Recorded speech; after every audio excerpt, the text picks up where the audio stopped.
Alhamdulillahilladzi khalaqas samawati wal arda dzulmati wan nur. Summal ladzina kafaru bi rabbihim ya'dun walladzi khalaqakum min tin. Summa qada ajala wa ajal musamman indahu summa antum tamtarun. Wa huwallahu fis samawati wa fil ard. Ya'lamu sirrakum wa jahrakum wa ya'lamu ma taksibun. Wa ma ta'tihim min ayatin min ayati rabbihim illa kanu anha mu'ridin. Faqad kadzabu bil haqqi lamma ja'ahum fasawfa ya'tihim anba'u ma kanu bihi yastahzi'un. Allahumma salli ala sayyidina Muhammad wa ala sayyidina Muhammad. Adada ma alimta wa zinata ma alimta wa min amma alimta. Allahumma alhimna ma rasyidan umurina wa izna min sururi anfusina wa min sayyiati a'malina. Rabbi shrah li sadri wa yassir amri wa hlul 'uqdatam min lisani yafqahu qawli, amma ba'd. Alhamdulillah yang dihormati Tuan Fungsi Surau, barisan Tuan-Tuan Imam, Tuan-Tuan Bilal, Tuan-Tuan ahli Jawatankuasa Surau Ar-Rahmah, para asatizah, ibu-ibu, ayah-ayah, muslimin dan muslimat yang dirahmati Allah sekalian. Syukur kepada Allah SWT. Malam ini Allah SWT mengizinkan kita dapat datang ke rumah Allah. Bersama-sama kita menunaikan solat maghrib secara berjemaah. Kemudian kita sulami dengan majlis ilmu. Mudah-mudahan segala apa nikmat yang Allah bagi kepada kita ini, dihilangkan segala penyakit badan kita, disihatkan tubuh badan kita, diberi kita rezeki yang halal yang baik, dan diberkatkan hidup kita selamat dunia dan selamat di akhirat, insya-Allah. Sebelum kita masuk pada tajuk malam ni, saya nak kupas 5 nikmat yang kadang-kadang kita lupa nak menghargai nikmat. Yang pertamanya, nikmat Allah bagi kita ni nikmat kita dijadikan sebagai manusia. Kita tak pernah minta pun dari Allah untuk jadi manusia, tapi Allah pilih kita jadi manusia untuk menjadi khalifah di muka bumi. Ini antara nikmat yang besar. Yang kedua, nikmat diberi kita akal. Dah diberi jadi manusia, diberi akal yang baik. Setengahnya ada dijadikan manusia tapi akal dia tak ada, dia jadi gila, pun tak akan dihisap oleh Allah SWT, tapi hilang nikmat sebagai manusia normal. Lepas tu kita yang Allah bagi akal ni, kita boleh fikir mana yang baik, mana yang buruk, yang salah tak dibetulkan, yang betul jangan disalahkan. Ini nikmat akal Allah bagi kita. Yang ketiga, setelah dia bagi kita nikmat akal, diberi kita nikmat harta. Dengan harta kita boleh menjalani kehidupan ini dengan lebih tenteram. Kita boleh beli rumah, kereta, berkahwin, pergi umrah, ziarah Nabi, pergi haji sebagainya, boleh menampung sekolah anak-anak. Ini Allah bagi harta. Jangan kita kata kita penat-penat, memang kita penat-penat cari, itu sunatullah. Tapi semua itu Allah bagi. Nikmat harta Allah bagi kepada kita. Yang keempat, nikmat Allah bagi kita sihat. Kalau tak sihat, tak datang kita ke surau ni. Duduk rumah depan TV, atas katil terbaring. Ni nikmat sihat, jarang orang hargai. Waktu maghrib ni lah dia sibuk main futsal.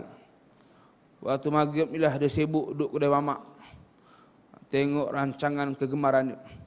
Waktu maghrib ni lah orang pasar malam tu banyak orang datang meniaga. Inilah masanya yang syaitan cuba menghalang. Sebab apa? Dia sihat. Dia dapat sihat tu, dia tak guna untuk kebaikan. Dan yang kelima, nikmat yang paling besar sekali yang kita dapat, yang Allah pilih, adalah nikmat iman dan Islam. Ini nikmat setengahnya Allah tak bagi, belum bagi lagi. Kita yang Allah dah bagi nikmat iman dan Islam ni, kita minta Allah biar dia nikmat itu anugerah. Minta nikmat iman dan Islam ni kurnia, bukan nikmat pinjam. Sebab apa? Setiap barang pinjam kena pulang balik. Saya kata dengan fungsi surau, saya nak pinjam cawan ni buat balik. Contohlah, cantik cawan kan, putih airnya. Kalau ada coklat sikit sedap tu, contohnya. Tapi lagi bagus air putih. Kalau melekat-lekat pula tekak. Nikmat pinjam cawan ni seminggu, minggu depan pulang balik. Boleh ustaz, tapi ni hak surau, kena pulang balik. Faham?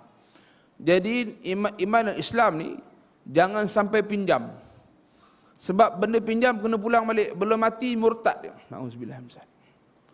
Biar kita minta, sebab tu kita berdoa, minta kepada Allah. Apa dia? Rabbana la tuzigh qulubana ba'da idh hadaitana wa hab lana min ladunka rahmah innaka antal wahhab. Ya Allah, janganlah kau cabut hidayah daripada kami setelah engkau kurniakan kepada kami, sesungguhnya engkaulah sebaik-baik pemberi doa. Kita kepada Allah SWT. Ini 5 nikmat sebagai pembukaan majlis ilmu kita pada malam ini. Ini tuan sekalian, di tangan tuan-tuan kertas. Yang mana dapat, yang tak dapat boleh kongsi. Kita insya-Allah akan bertemu dengan bulan Rejab 30 hari bulan 4, Rabu malam Khamis, bersamaan dengan 1 Rejab 1 Mei. Tapi Islam mula dengan Maghrib. Bulan Rejab ni jatuh bulan 7 kalender Islam. Banyak peristiwa besar yang berlaku dalam bulan Rejab. Yang pertamanya perang Tabuk. Perang yang last sekali Nabi kita sallallahu alaihi wasallam sertai. Rasulullah memerintah 23 tahun. Lebih kurang 27 kali Rasulullah berperang. Seolah-olah dalam setahun tu ada 2 kali berperang. Sebab itu orang Talus Barat mengatakan Islam itu ditegakkan dengan mata pedang. Sebenarnya bukan. Islam mempertahankan kesucian Islam. Dengan mempertahankan tu, maka terjadilah perang sampai 27 kali. Dan perang Tabuk itu yang terakhir. Perang di mana diuji berapa orang sahabat. Tak jadi pergi. Rasulullah jalan kaki hampir sebulan namanya. Dengan berpuluh ribu para sahabat. Mendengar Rasulullah nak datang, orang Rom lari takut. Meninggalkan kemah, harta dengan tenakan yang banyak. Islam dapat menang free perang Tabuk bulan Rejab. Ketika diagih-agihkan harta rampasan perang, Rasulullah memberi kepada Abu Sufyan, pimpin Quraisy kota Mekah pada ketika itu yang dah masuk Islam, lebih kurang setiap seorang itu dapat 100 ekor unta. Banyak. Sehingga kan orang-orang asal Madinah ni terasa macam, Rasulullah ni mentang-mentanglah dia tu lahir kat Mekah. Dia bagi orang Mekah tu banyak, kita ni dapat sikit, padahal kita yang tolong dia. Ada orang yang berkata demikian. Hal ini diketahui oleh baginda Nabi sallallahu alaihi wasallam. Nabi berucap satu tempat yang tinggi, Nabi ucap, wahai sahabatku orang Ansar Madinah, kamulah saudara aku dunia akhirat, kata Nabi. Nabi puji. Aku bagi harta yang banyak kepada orang-orang Mekah supaya mereka dapat menjaga agama dengan baik. Kamu orang Madinah, orang Ansar, bawalah balik jasad aku ni balik ke kota Madinah. Aku ingin bersama akhir hayatku di kota Madinah. Ucapan Nabi itu disambut dengan derayan air mata para sahabat. Wahai Rasulullah, harta dunia ni kami tidak pandang, wahai Rasulullah. Kami hanya nak engkau bersama dengan kami pulang semula ke kota Madinah. Sebab itu kita dapat respon daripada semua jemaah satu dunia. Balik umrah tuan, balik haji tuan. Ya, Madinah macam mana? Oh Ustaz, Madinah best. Semua orang cakap Madinah best.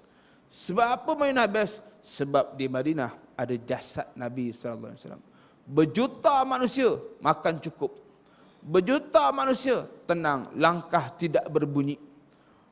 Kita boleh pergi Masjid Quba walaupun sesak, dapat kat semayang, tenang aja. Makan pun sedap aja Madinah. Shopping pun sedap aja. Di Madinah. Tapi di Mekah tu tempat cabaran.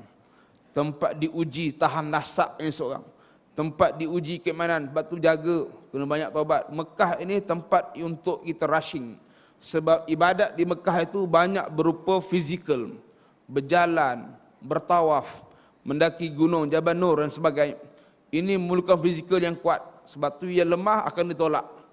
Yang lambat akan dilanggar dengan wheelchair dan sebagainya. Di Madinah banyak kerohanian, kita banyak iktikaf, tenang, selesa dan sebagainya. Ini yang kedua peristiwa yang berlaku dalam perang Tabuk dalam bulan Rejab adalah tak lain tak bukan Isra' Mi'raj Nabi kita sallallahu alaihi wasallam. Itu mungkin banyak lagi masa akan dihuraikan oleh orang lain. Yang kita nak uraikan malam ni satu hadis Nabi sallallahu alaihi wasallam. An Anas bin Malik radhiyallahu anhu qala Rasulullah sallallahu alaihi wasallam ar-Rajab syahrullah, Sya'ban syahri, ar-Ramadan syahri ummati atau kama qala.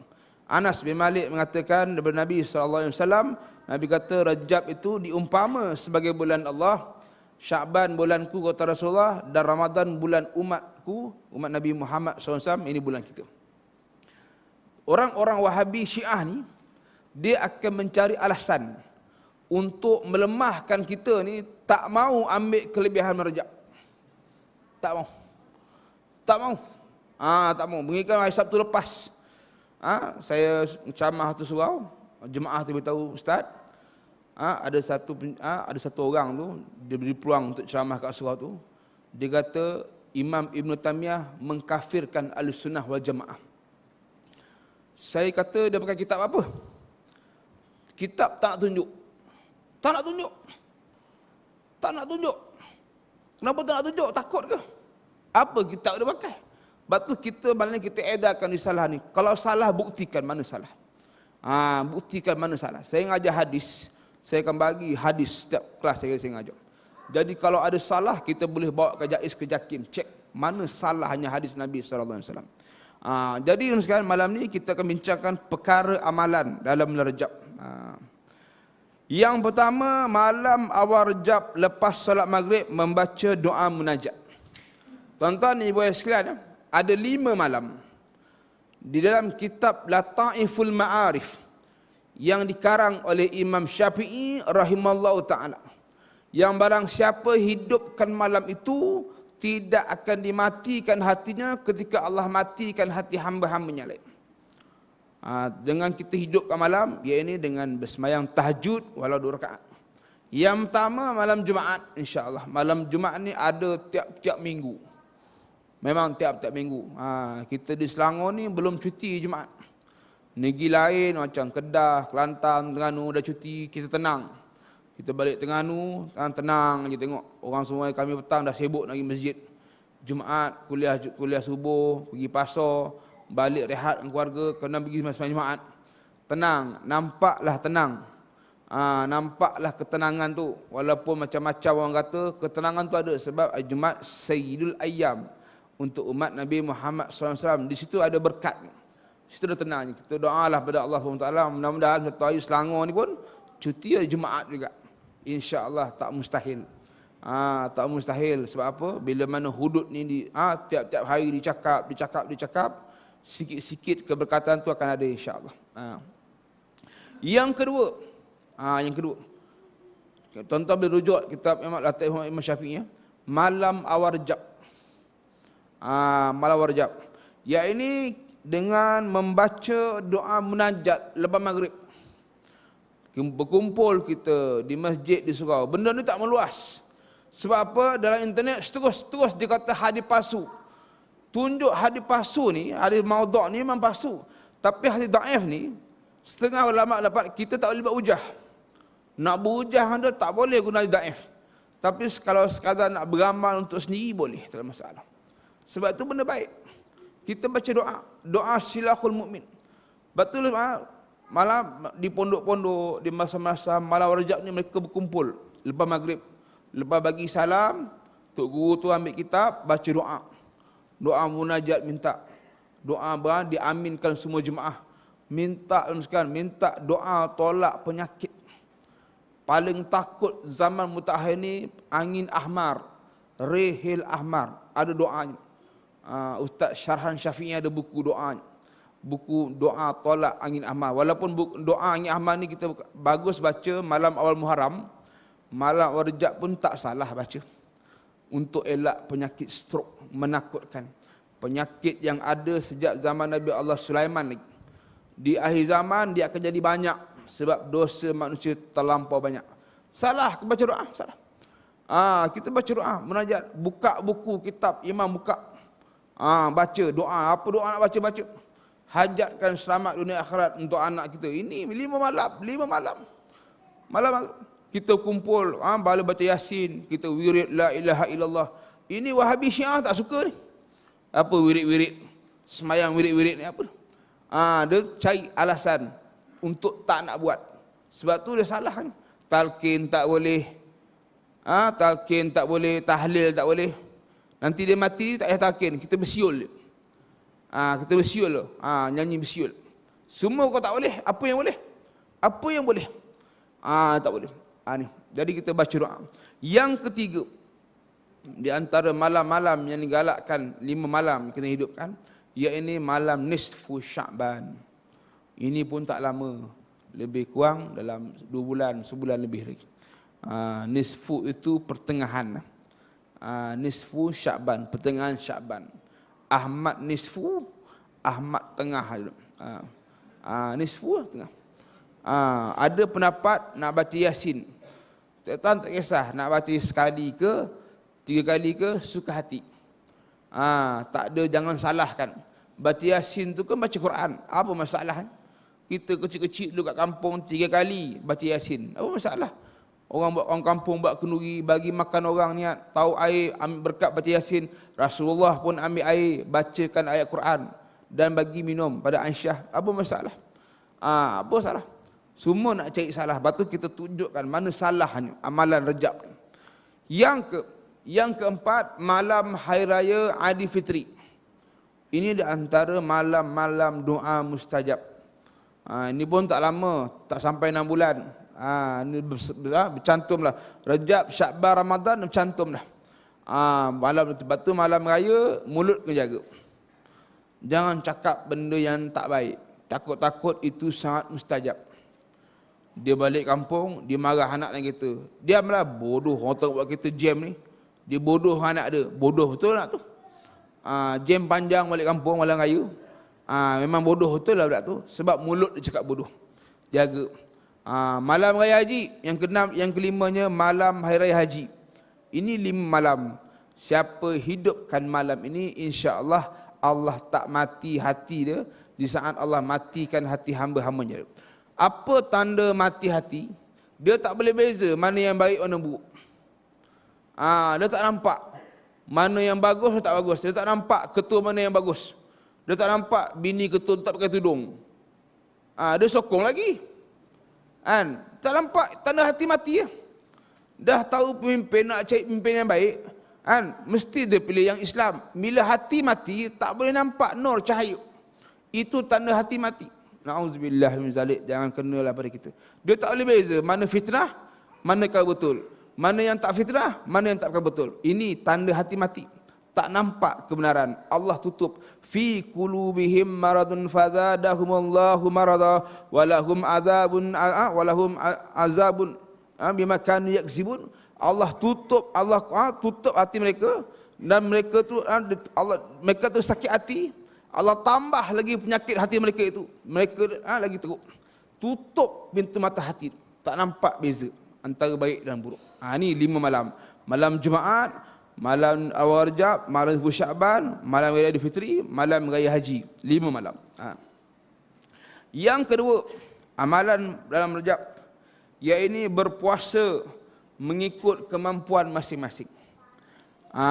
Kan dalam internet dia kata puasa sehari dapat ni, 3 hari dapat ni, 10 hari dapat ni. Itu boleh kita bertikai. Bukan senang puasa dapat ni. Tapi kalau ikhlas, Allah nak bagi lebih pada tu pun boleh. Cuma dalam hadis Nabi, hadis sahih Imam Bukhari, Imam Muslim, Nabi pernah berwasiat pada Abu Hurairah, Rasulullah pernah wasiat pada Abu Darda, kena buat 3 perkara. Yang pertama, Nabi kata puasa 3 hari setiap bulan. Rejab pun masuklah. Yang kedua, Nabi suruh kita sembahyang duha. Yang ketiga, Nabi suruh kita sembahyang witir. Ini hadis sahih Nabi sallallahu alaihi wasallam. Apa masalah? Orang tu nak puasa 10 hari.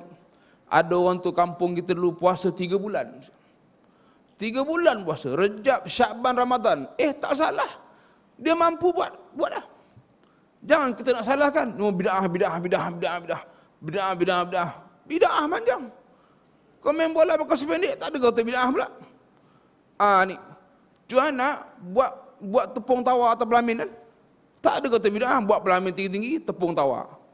Baling beras. Alah, baling sikit-sikit, tak usah baling sikit, baling 10 kilo terus. Ambil. Jadi pengantin hop. Apa ni? Beras lah, ganti beras kunyit. Pengapit tolong susun beras. 1,000 orang, 1,000 kampit beras dapat. 6 tahun tak payah beli beras kau. Taklah kau kata bid'ah pula. Puasa ni kau kata bid'ah. Orang tu nak puasa, biarlah. Kawan saya, sahabat baik saya. Umur dia 9 tahun. Dia puasa 3 bulan dia. Cuti 1 hari, hari pertama. Sambung lagi 6 hari puasa. Allah. Sekarang jadi hakim. Jadi hakim. Bukan hakim mahkamah sivil, bukan hakim mahkamah rayuan, hakim mahkamah syariah. Tak cakap lagi mana rahsia. Kawan baik saya. Peguam syar'i dan hakim. Bapa dia tu tuan guru saya. Saya berkawan dengan dia. Saya belajar dengan dia. Saya pun seumur hidup saya sekali pernah seumur hidup saya puasa 3 bulan. Masalah. Kita kawan dengan dia nak ambil keberkatan, jom puasa 3 bulan, jom puasa 3 bulan. 3 bulan puasa. Memang cuti 1 hari, hari pertama sambung 6 hari lagi. Rasa badan slim sungguh tu. Perasan badan slim betul. Lepas puasa 6, 5 hari naik balik. Naik balik. Bukan puasa tu yang kuruskan badan. Kita nak mengasa, tak salah. Kalau orang tu kat kampung puasa 3 bulan, tak salah. Dia nak puasa. Lagipun Nabi kata, sumu tasimu. Kamu puasa, kamu sihat. Kamu sihat. Nanti insya-Allah kalau ada masa, kita akan bincangkan bagaimana cara puasa sihat. Puasa berbuka cara Nabi SAW.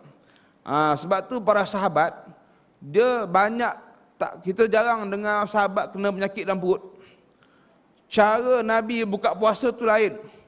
Rasulullah buka puasa dengan kurma. Bilangan yang ganjil.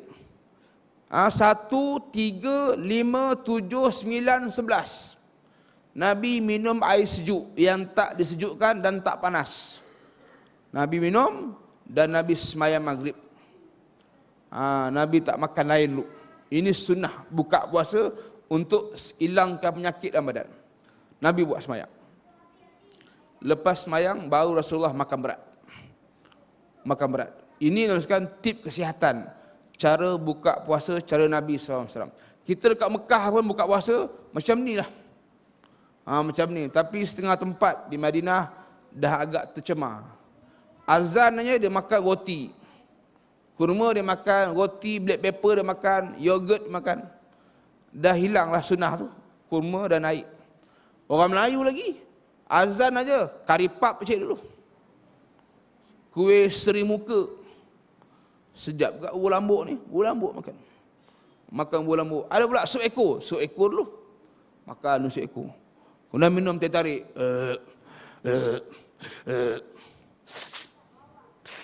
Dia tarik. Dia tarik tu. Apa hal lah tu? Apa hal ni? Rokok tak isap. Rokok tak isap. Kena asam pedas tu. 12 jam aku tak esok rokok. Keluar asap puas. Puas betul keluar asap. Memanggil-manggil. Memanggil-manggil. Semayang tu hoyong hayang. Tu hoyong hayang. Lambat sekali. Ini kalau nak buka puasa sihat, buka puasa sihat Nabi sallallahu alaihi wasallam. Maka Nabi kata dengan sahabat, siapa yang mampu puasa, puasalah 3 hari sehari. Cantiklah hari Khamis ni 1 Mei. Bolehlah cuti. Kita puasa sunat lah. Adalah hari Khamis 1 Rejab pula. Puasalah. Kata orang tua, puasa kucing. Tahu tak puasa kucing? Lepas subuh tidur. Teruk sangat. Sampai zuhur tidur. Bangun zuhur berpaut. Jalan ambil wuduk. Nak sembahyang zuhur pula. Lepas zuhur tidur balik dah. Teruk sangat. Nak bangun asar, merangkak pergi beli air. Merangkak. Teruk. Lepas asar tengok cerita Melayu jap. Dah segar dah.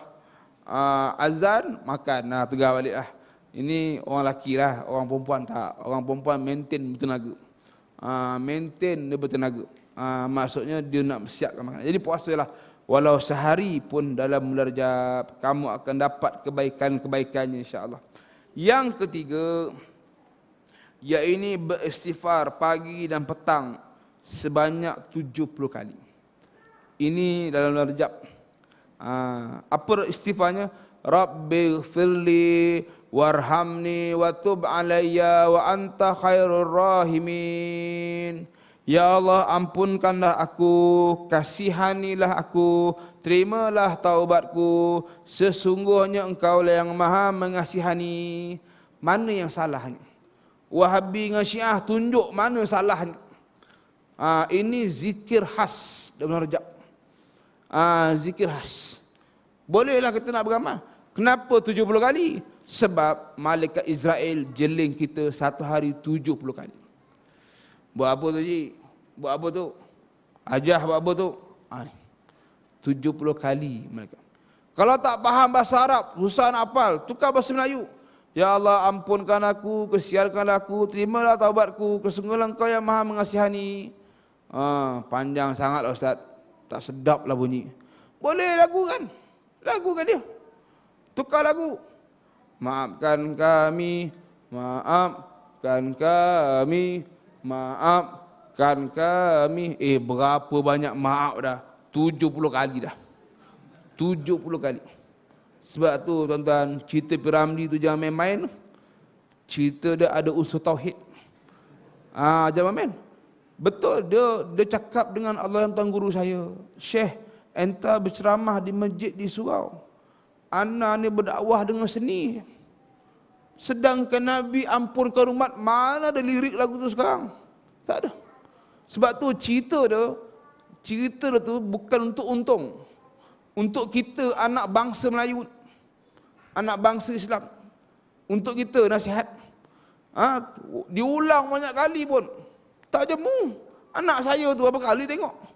Jarak dengan Piramli tu berapa puluh tahun tu. Kalau dah buka CD Piramli, tak nak tukar dah. Biar. Kadang kita dalam bilik kita dengar kan. Kita senyum seorang. Tahu dah. Alif waw mim nun sarkas kata. Kita pun gelak alif waw mim nun sarkas. Betul-betul sarkas. IQ dia dahsyat IQ.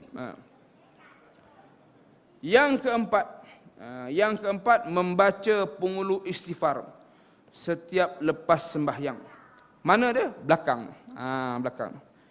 Apa istighfarnya? Allahumma anta rabbi la ilaha illa anta khalaqtani wa ana 'abduka wa ana ala ahdika wa wa'dika mastata'tu abu'u laka bi ni'matika 'alayya wa abu'u bi zambi faghfirli fa innahu la yaghfiru dzunuba illa anta. Tuan-tuan, Wahabi dengan Syiah boleh bertikai ke? Ini 4 mazhab iktiraf, ini penghulu istighfar. Baca sehari sekali, paling bagus derajat baca lepas sembahyang sekali. Ini penghulu istighfar, kita nak cuci hati kita. Tuan-tuan, yang menjadi berat kita nak sembahyang tahajud, dosa. Kita dah bangun dah malam dah, bangun kencing, tutup tidur balik. Sedar-sedar pukul 6 dah. Dah bangun dah, tiap-tiap malam Allah kejut kita bangun. Ada yang bangun sembahyang, ada yang tidur balik. Sebab apa? Dosa banyak. Itu mungkin dah tertidur penat sangat. Sembahyang duha, siapa nak larang? Siapa nak larang kita sembahyang duha? Tapi kita tak nak buat. Alasan ada je, sibuk. Ada meeting. Memang, kata ulama, kamu boleh mencipta berbagai alasan. Kamu boleh cipta alasan. Kalau kamu nak buat alasan, maka Allah akan sediakan alasan bagi kamu. Sembahyang duha kan bagus, sedekah sendi kita pada Allah SWT. Semayang kita minta rezeki sihat, kita minta rezeki dunia dan akhirat. Sedekah yang cantik kita pada Allah SWT. Lebih kurang 360 sendi kita bersedekah pada Allah sembahyang duha. Salah ke buat? Nabi wasiat pada Abu Hurairah, betul tak? Boleh buat, tapi kita tak nak buat. Sebab apa? Dosa kita terlampau banyak. Itu betul minta ampun dengan Allah. Bangun malam. Bangun malam ni amalan da'bus salihin. Kita nak hadap dunia yang semakin mencabar ni, tak boleh dengan sembahyang fardu je cukup-cukup, tak boleh. Kena ada sembahyang tambahan sekarang. Kena bangun sembahyang tahajud, kena minta. Nak hadap anak-anak ni yang makin mencabar. Zaman dia. Zaman kita dah cukup mencabar dah. Zaman dia lagi. Ni TPPA datang nak berunding ni. Dah sampai dah. Apa TPPA? Macam-macam. Kalau jalan ke tu, memang tenaga buruh daripada luar negara masuk, habis orang tempatan. Semua ubat-ubat dekat hospital jadi mahal, dikongka oleh barat. 6 syarat yang perlu kita takut kalau TPPA ni berlaku. Lepas tu kita minta anak kita bangun malam. Sultan Muhammad Al-Fatih, umurnya 18 tahun, dah menawan kota Konstantinopel. 18 tahun. Kita 18 tahun bawa mik keputusan SPM. Sorak dapat 11A. Yahoo. Sultan Mahmud Fatih tak payah SPM, dia dapat kota Konstantinopel, Turki. Dahsyat. Satu hari ketika dia dah dapat tu, dia panggil semua tenteranya. Bangun, bangun semua, bangun. Aku nak lantik imam ini. 3 soalan tunjukkan. Yang pertama, siapa kalangan korang ni, semenjak dia balik, dia tak pernah tinggalkan solat. Kalau siapa pernah tinggalkan solat, duduk. Seorang tak duduk. Allahu Akbar. Kalau soalan bawa kat Malaysia, separuh duduk.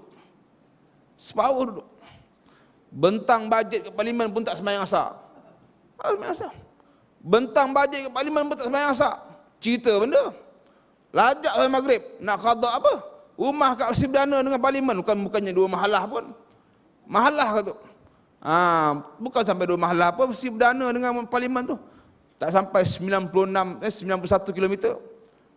Apa hak dia tanya? Kalau dia seorang daripada London pergi parlimen, mungkin dapat musafir lagi. Tapi orang lain, senyap. Tak ada orang teruk. Ni. Soalan kedua dia kata, wahai tentera aku, kalangan korang ni, siapa semenjak balik pernah meninggalkan solat qabliyah ba'diyah? Siapa pernah tinggal? Duduk. Separuh tentera duduk. Kalau soalan ni bawa kat Malaysia, satu Malaysia duduk. Ngaku-aku sekali. Dengan mufti-mufti pun duduk sekali. Sujud senyap. Senyap. Dah dapat gaji besar, senyap. Senyap. Soalan ketiga, wahai tentera aku, siapa semenjak balik tak pernah tinggal sembahyang tahajud? Duduk. Soalan ketiga ni memang soalan maut. Semua duduk. Yang tak duduk dialah Sultan Mahmud Fatih. Tak pernah tinggal sembahyang tahajud daripada umur 15 tahun sampai 18 tahun. 3 tahun tak pernah tinggal. Sekali pun tak pernah tinggal. Sebab tu dahsyat dia pimpin tentera. 5,000 tentera Islam boleh mengalahkan 50,000 tenterum. 1 lawan 10. Dulu perang bukan tekan button. Dulu perang tanding. Perang betul-betul, perang betul, perang senjata. 1 lawan 10, hebat tak hebat. Sebab tu ada kitab. Kitab dekat Syria ada kitab tu. Tuan-tuan carilah kalau kitab tu. Kitab Syamsul Ma'arif. Syamsul Ma'arif. Kitab ni cara lawan pedang dengan terbang. Dengan terbang. Ada kitab tu. Syamsul Ma'arif. Tok guru saya kalau bersilat, tapi kan bomoh lah. Ni kitab tu ada. Sebab tu sahabat-sahabat hebat. Sahabat-sahabat ni hebat. Cari. Kitab tu ada kat Syria. Susah je. Kitab Syamsul Ma'arif. Ni. Sebab tu dia hebat. Bangun malam ni hebat. Tuan-tuan yang lebih tua mungkin tahu peristiwa 13 Mei. Walaupun tentera tembak, tapi siapa nak nafikan Kiai Saleh? Dia bukan ustaz. Dia hanya tok pengulu. Dia cuma beramal aja. Bangun malam dan sebagainya. Tapi bila sampai masa, Allah naikkan nama dia. Sampai masa. Sebab tu kita jangan putuskan bangun malam. Sampai satu masa, walaupun kita tak terkenal, walaupun kita di belakang tabir, walaupun kita hanya surau, tapi kalau berlaku onar, kita Allah kedepankan. Ni kita Allah kedepankan. Yang keempat, yang kelima, iaitu membaca istighfar rajab sekurang-kurangnya sekali dalam sehari. Itu yang 13. Bacalah kan. Baca 13. Kalau nak dibaca kan panjang tu. Paling bagus kita baca, saya baca satu je ya. Satu je saya baca yang atas tu. Sebagai nada lah, namik nada. Astaghfirullahaladzim, astaghfirullahaladzim, astaghfirullahaladzim, alladzi la ilaha illa wal hayyul qayyum, wa atubu ilaihi min jami'il ma'asi wa dhunubi, wa atubu ilaihi min jami'i ma karihallahu qawlan wa fi'lan wa sam'an wa basaran wa khatira. Ini permulaan. Istighfar rajab ni boleh ada dalam kitab muktabar. Kitab Isra' Mi'raj Nabi SAW ada istighfar rajab. Istighfar ni bagus untuk kita yang dulu pernah tersalah arah. Untuk kita yang dulu pernah tersalah bendera. Kita dapat hidayah dan nampak bendera kebenaran. Tapi kita lupa dosa kita lalu, tak minta ampun dengan Allah. Ini istighfar rajab, kata ulama, paling sesuai untuk kita. Sebab dulu kita terlupa, kita tertentang hukum Allah. Bila terkena onar pada kita, kita berubah jadi baik. Tapi kita lupa nak minta ampun Allah atas dosa-dosa lepas. Inilah istighfar Rajab. Bulan Rajab kita baca istighfar. Kalau tak cukup, tuan boleh fungsi, boleh putuskan, letaklah kat surau. Ini pun daripada guru saya sampaikan. Ini bacalah. Yang kebakar tulis, bacalah istighfar ini tiap-tiap hari. Sungguh besar artinya di sisi Allah. Bacalah sekarang, tengah malam baca. Sebelum subuh baca. Kalau baca sekarang ni mungkin tak dapat feel syahdu. Baca tengah malam, insya-Allah mengalir dari mata kita. Kita minta ampun Allah, ya Allah, mengalir mataku. Takut-takut Rejab yang akan datang ni, takut-takut Rejab tu last bagi kita. Minta Allah panjangkan umur kita. Ni bila sampai Rejab, bulan yang antara bulan-bulan yang hebat, bulan Isra Mi'raj Nabi kita sallallahu alaihi wasallam. Yang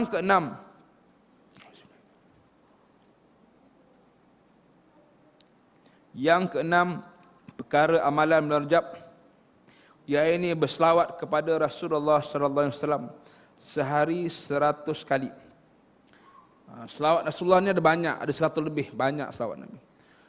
Kita boleh baca selawat Badawi, Allahumma sallim wa sallim ala nuril anwar wasirim asra wa tilyaqil ahyar wa miftahi babil yasar sayyidina wa maulana Muhammadinil muhtar. Ini selawat nak tunggu solat. Sebab tu orang tutu kampung dia talhim, selawat ni pun baca juga. Dulu orang bertalhim, Bilal guna mic. Dia talhim guna mic, sebab tu daripada hati dia ucap turun ke hati rumah-rumah orang tidur. Jadi orang tidur pun bangun. Hari ni dia pakai kaset. Dia kuatkan volume tu. Komplain orang. Budak nak tidur tak boleh. Yalah, kalau dulu Bilal tu penat, dia minum air. Relax sekejap, sambung balik talhim. Jadi orang kampung pun bangun. Oh, Bilal talhim lah, nak subuh lah. Kalau bulan puasa nak sahur lah, sahur. Dulu, hari ni orang pakai pemusah, pakai kaset, pakai VCD, pakai CD. Itu yang kadang-kadang dia bergaduh dengan bini, dia kuatkan volume tu. Dia tak perasan orang kalau sekitar ni marah, keluar surat khabar.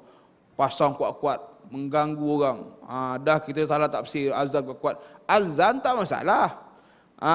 Talhim tu kena pandai bermain dengan suasana. Takut ada orang tua nak tidur ke, tak boleh, kanak-kanak nak nyusu ke, orang sakit sebagainya. Jadi kena faham. Bagus kita pakai mic. Sebab suara daripada hati dia akan turun ke hati. Tapi Ustaz, selawat Badawi ni panjang Ustaz. Ada tak selawat pendek lagi? Ada. Selawat syifa. Allahumma salli ala sayyidina Muhammad tibbil qulubi wa dawaiha wa sihhati abdan wa shifaiha. Panjangnya. Ada pendek lagi? Ada. Allahumma salli ala sayyidina Muhammad wa ala ali sayyidina wa habibika wa rasulika sayyidina Muhammad. Alhamdulillah Ustaz, pendeknya. Kalau ada pendek lagi bagus. Nak pendek lagi. Ada. Allahumma salli ala sayyidina Muhammad wa ala ali sayyidina Muhammad. Alhamdulillah Ustaz, pendek Ustaz. Tapi kalau ada pendek lagi bagus. Ada. Ni, sallallahu ala Muhammad.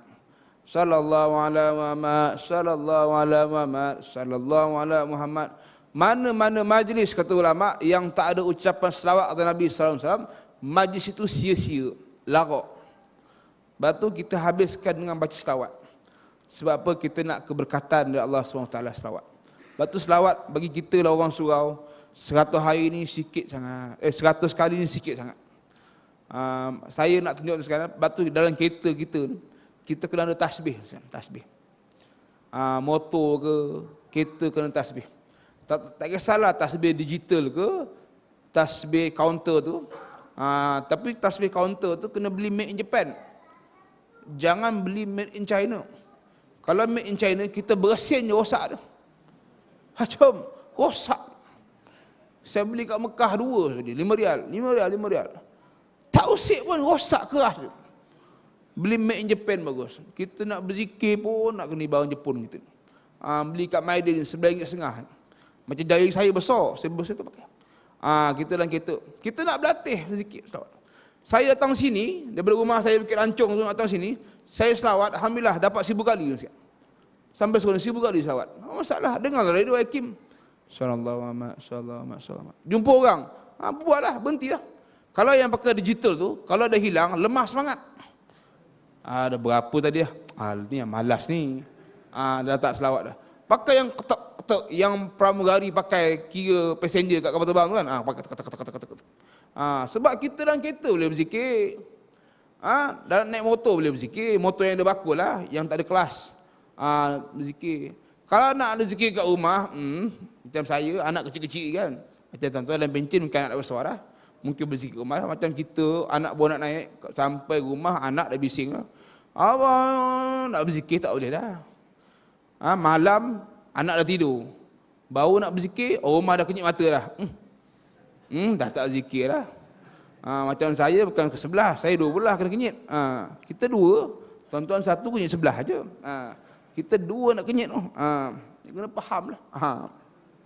Salawat atas Nabi sallallahu alaihi wasallam. Yang ketujuh dalam perkara amalan Rajab, membaca tasbih. 10 hari pertama tasbih yang dibekalkan oleh ulama-ulama Islam. Subhanallahil hayyil qayyum. Maha suci Allah yang hidup lagi berdiri dengan sendirinya. Ni bertasbih atas nama Allah. Apa yang salahnya? Wahabi Syiah nak cek salah apa? Apa yang salahnya? 10 hari pertama berzikir kepada Allah. 10 hari kedua, subhanallah ya halis samad. Maha suci Allah tempat hajat manusia. Nama Allah As-Samad. Yang ketiga, subhanallah ir-rauf. Maha suci Allah yang maha mengasihi. Ini kita bertasbih atas nama Allah. Tak salah. Sebab nama Allah ni ada 3000. 1000 diberi pada nabi-nabi dan rasul-rasul. 1000 diberi pada malaikat. 300 dalam kitab Zabur, 300 dalam kitab Injil, 300 dalam kitab Taurat. Tinggal lagi 100. 99 nama Allah Asmaul Husna. Satu lagi nama Allah kita akan dengar nanti dalam syurga. Dengar nama Allah yang satu tu, kita melayang-layang dalam syurga beribu-ribu tahun akhirat. Nama Allah 99. Ini kita bertasbih. Apa yang Wahabi Syiah nak salah? Cari salah. Kita bukan berzikir atas nama orang, atas nama Allah Subhanahu Wa Taala, Asmaul Husna. Kita nak makan madu. Tuan-tuan pagi makan madu kan? Sebut nama Allah yang muhyi 3 kali. Allah yang menyehatkan badan. Ya muhyi, ya muhyi, ya muhyi. Kalau nak jadikan amalan, baca lepas subuh 68 kali. Ya muhyi, ya muhyi, ya muhyi, ya muhyi. 68 kali. Untung Ustaz Solehin Muhyi tu. Nama dia Muhyi aja. Nama Allah tu, nama Muhyi tu. Sihat. Bayangkan sekarang nama Allah. Mari kita ambil 2 lah nama Allah. Ar-Rahman, Ar-Rahim. Sifat Rahman Allah ni, Allah bagi pada semua makhluk. Engkau Islam ke, engkau kafir ke, Allah bagi rezeki sama. Binatang Allah bagi rezeki juga. Tengok sifat Rahman Allah. Lembu dia makan rumput. Bunyi kan. Rumput dimakan lembu, daripada perut lembu keluar susu yang diminum oleh bayi sampai orang tua, Enlin plus campur untuk kuatkan tulang. Sebab tu kita dengan lembu tak boleh kahwin, saudara susuan. Siapa nak kahwin dengan lembu pun tak hengin ku. Tak boleh. Kita kata kita hebat dah sampai ke bulan, kita ambil rumput banyak-banyak, buat kilang, masuk dalam mesin, kisar, keluar air hijau, minum syawan, masuk hospital gitu. Ayah apa ni kau buat ni? Tak, aku tengok lembu tu kami sedap. Kita tengok lembu tu kesian. Ayah lembu kesian. Tak apalah, hari ni aku belanja kau nasi biryani gam Johor. 1 ulang kita buat depan lembu. Lembu tu cium. Not my taste kata. Dia pergi dekat rumput. Dia pergi kat rumput. Ni. Ini sifat Rahman Allah. Allah bagi pada masuk makhluk. Itik. Yang sekor kat RM80 sekarang itik. Mahal sikit darah tu itik. Itik ni dia suduai longkang. Longkang minum gemuk ada sekilo berapa ringgit? RM20 sekilo. Lidahnya tu elok untuk air longkang. Kita tahu teh susu campur alia pun tak nak dah. Tak nak. Dia nak air longkang. Cuba kita ambil satu gelas air longkang tu. Muntah darah kita masuk Columbia Asia Hospital. Apa pasal ni Pak Haji? Tak tengok itik saya tu gemuk kena air longkang. Saya try lah secawan. Muntah darah kau kat situ. Menyarap kat hospital tu. Tak boleh. Ini sifat rahman Allah, itik dengan air longkang, lembu dengan rumput keluar susu. Allah bagi pada semua. Lepas tu kadang-kadang tengok orang yang bukan Islam pun lebih kaya dari kita. Padahal dia tidak beriman dengan Allah. Ini sifat rahman Allah. Allah bagi pada semua. Sifat rahim Allah, Allah hanya bagi kepada orang Islam. Sebab itu siapa putuskan ar-rahim, putuskan rahim, putus hubungan dengan Allah. Siapa putuskan tali silaturahim, Allah putuskan hubungan dengan Allah, dipendekkan umur. Jangan. Lepas tu kita sampai hari ni alhamdulillah syukur boleh hidup. Sampai hari ni kita bernyawa lagi, mungkin sebab tuan-tuan yang kita suka ziarah. Suka hidupkan amalan ziarah ni. Orang sekarang ni ziarah bersebab. Ziarah sepupu. Sebab mungkin nak kenduri berumrah. Itu ada sebab, tak kisahlah. Ziarah Tok Ketua, ada sebab nak minta cop. Ziarah Tok Imam, sebab nak nikah, dia tahlil. Jarang kita dengar, kita tahu rumah, ya dah duduk apa hajat ni? Sahaja ziarah. Nak ziarah? Bukan raya ni. Salah. Ada orang macam salah lah. Kalau raya, open house, tak kisah ziarah. Bulan-bulan biasa ni, ziarah terkejut dia. Biasa orang jumpa datang masa ni ada hajat. Tak, saja ziarah. Ini, lepas tu amalan ziarah ni kena terus wujudkan. Wujudkan ziarah. Tak payah tunggu makan ziarah. Maka Allah bagi kita kelebihan. Jadi setiap tasbih itu dibaca sebanyak 100 kali. Kenapa baca 100 kali? Ini makam dia. Makam. Macam kita baca Quran pun ada makam dia. Yasin, berhenti. Wal Quranil Hakim, berhenti. Innaka laminal mursalin, berhenti. Ini makam. Maksudnya 100 kali. Kita nak baca 1000, 2000 pun boleh, tak ada masalah. Tapi itu makam dia, khas dalam bulan Rejab. Yang ke-8, dalam bulan Rejab, ulama berpesan berbanyak sedekah setiap hari. Bulan Rejab. Sedekah ni makin tiap-tiap hari. Tapi bulan Rejab ni digalakkan lebih lagi lah. Pernah seorang sahabat bertanya bangun pada Nabi sallallahu alaihi wasallam, "Wahai Rasulullah, kami ini nak kelebihan Rejab, tapi kami tak mampu nak puasa, wahai Rasulullah." Yalah, kadang-kadang orang perempuan bersalin, mana boleh semayang, apatah lagi puasa.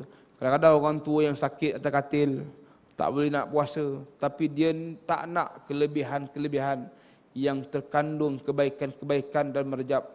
Maka kata Nabi sallallahu alaihi wasallam, kalau kamu tak mampu nak berpuasa walau sehari pun dalam Rejab, kata Nabi, hendaklah kamu bersedekah setiap hari dalam Rejab 1 koyak roti.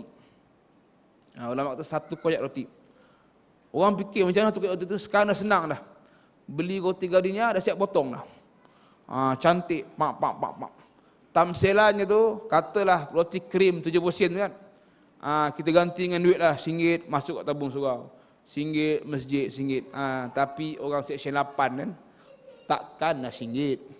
RM1.50 kot. Seksyen 8 terkenal seantero Lembah Kelang, Surau Ar-Rahmah ni. Seksyen 8 pernah ditutup sampai jatuh kerajaan negeri. Ketika surau ini ditutup, saya pernah datang singgah buang air, berpagar kat luar tu. Saya kata memang puaka lah orang yang tutup surau ni. Memang puaka. Betul, jatuh satu kerajaan, Allah jadikan asbab kau tutup surau ni. Jatuh, jangan main-main. Asbab rumah Allah kau tutup, jatuh tersungkur. Dan kita mohon pada Allah supaya Allah jaga hati kita. Kita biarlah surau ni kekal sampai hancurnya bumi ni sekali, insya-Allah. InsyaAllah. Minta dengan Allah SWT. Betul banyak kesedekah. Satu hari 1 koyak roti, tamsilannya RM1 lah, RM2 ke masuklah sedekah. Dekat pintu syurga sekarang. Pintu syurga tu dia tulis, ini untuk kelebihan orang bersedekah.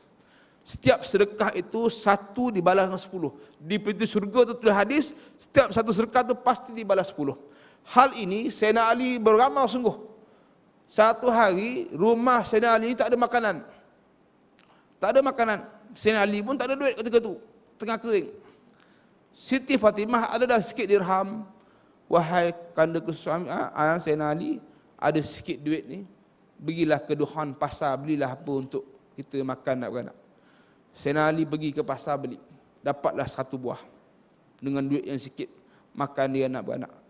Tengah jalan balik berjumpa dengan seorang ibu tunggal. Merayu-rayu, wahai Ali, apa kat tangan tu? Apa kat tangan tu? Aku anak beranak lama tak makan. Sayyidina Ali tak nak cakap, tak makan. Ambil semua.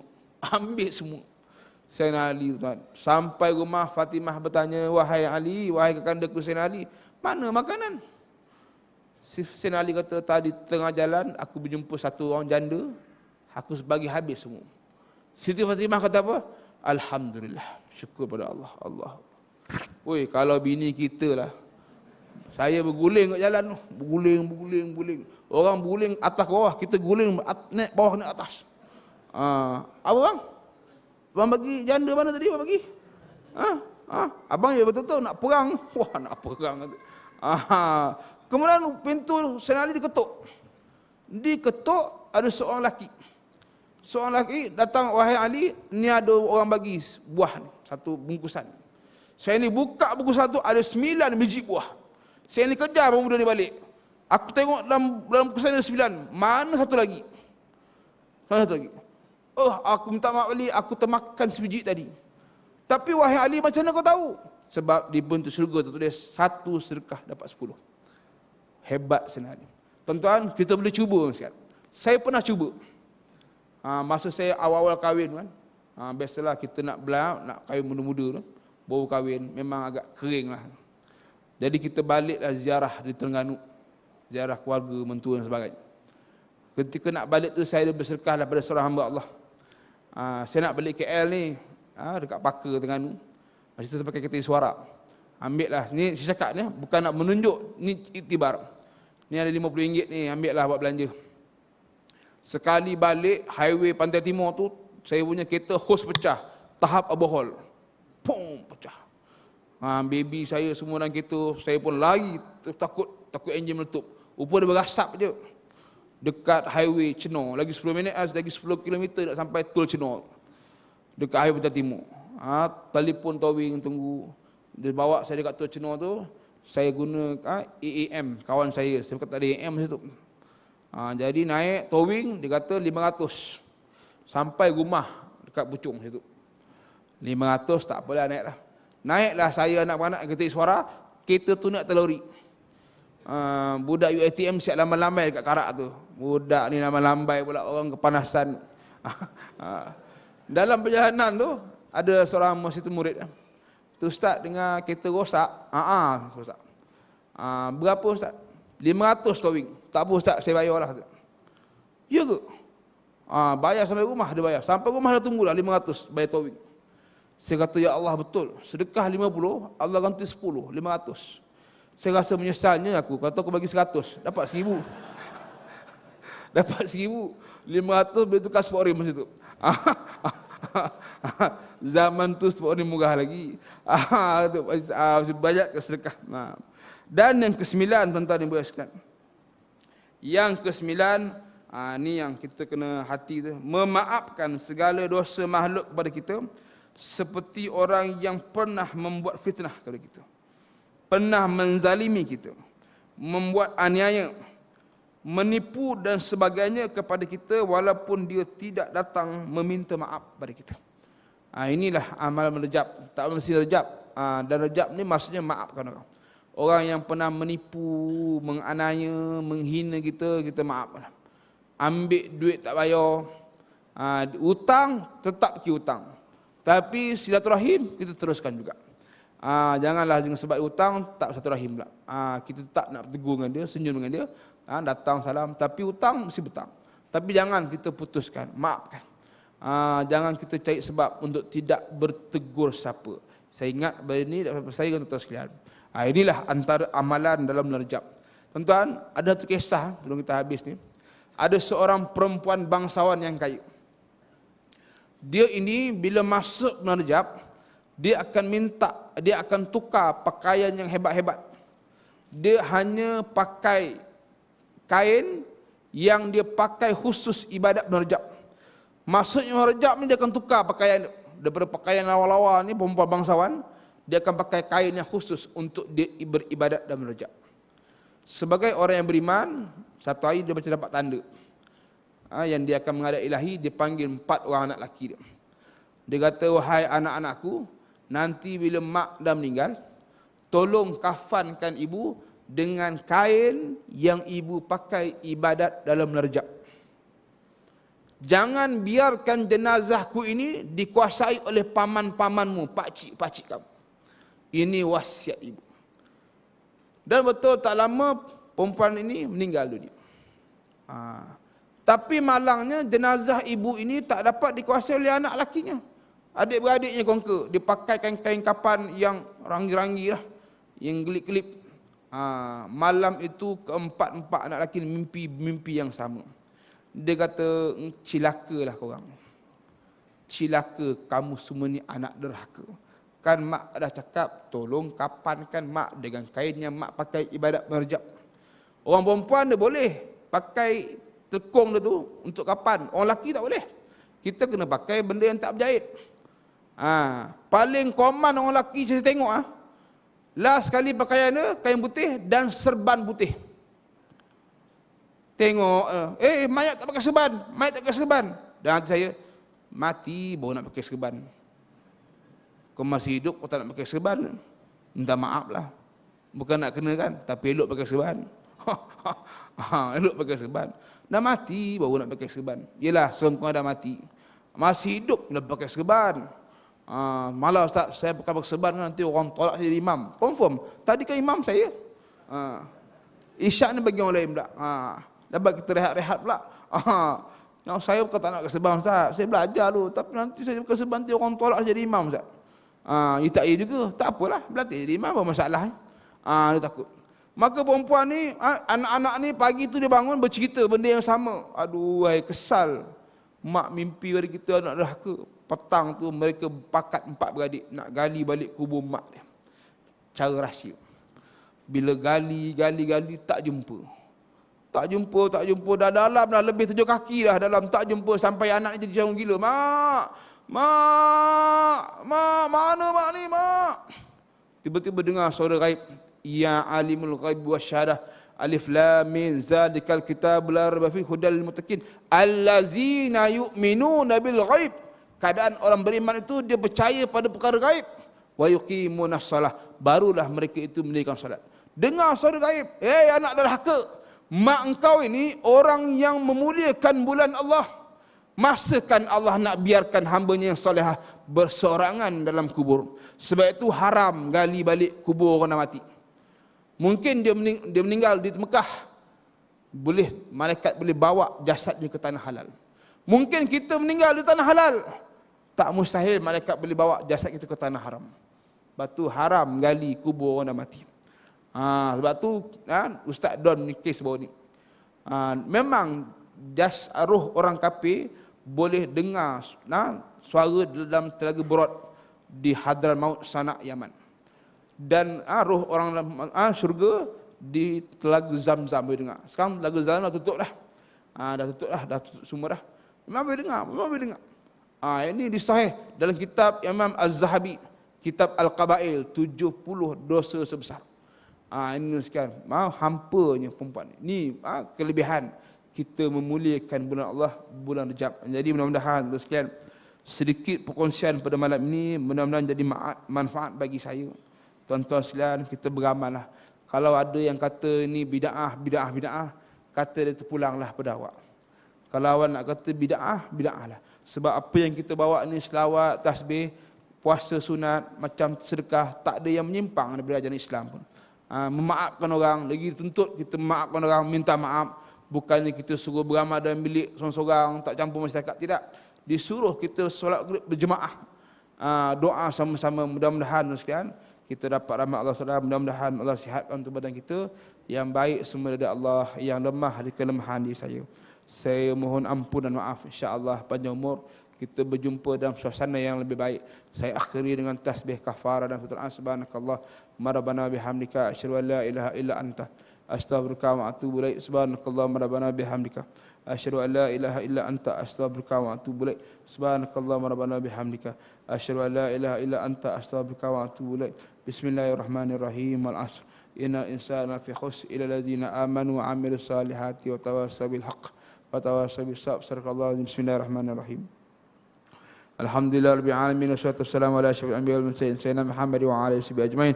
Allahumma innaka 'afuwun karim tuhibbul 'afwa fa'fu 'anna wa an walidina wa jami'il muslimina wal muslimat wal mu'minina wal mu'minat al ahya' minhum wal amwat. Allahumma arhamna warham walidina warham ummat Muhammad wa sallallahu ala sayyidina wa lana Muhammad wa alihi washabihi wasallam. Walhamdulillahi rabbil alamin. Sallallahu ala Muhammad sallallahu alaihi wasallam. Sallallahu ala Muhammad sallallahu alaihi wasallam.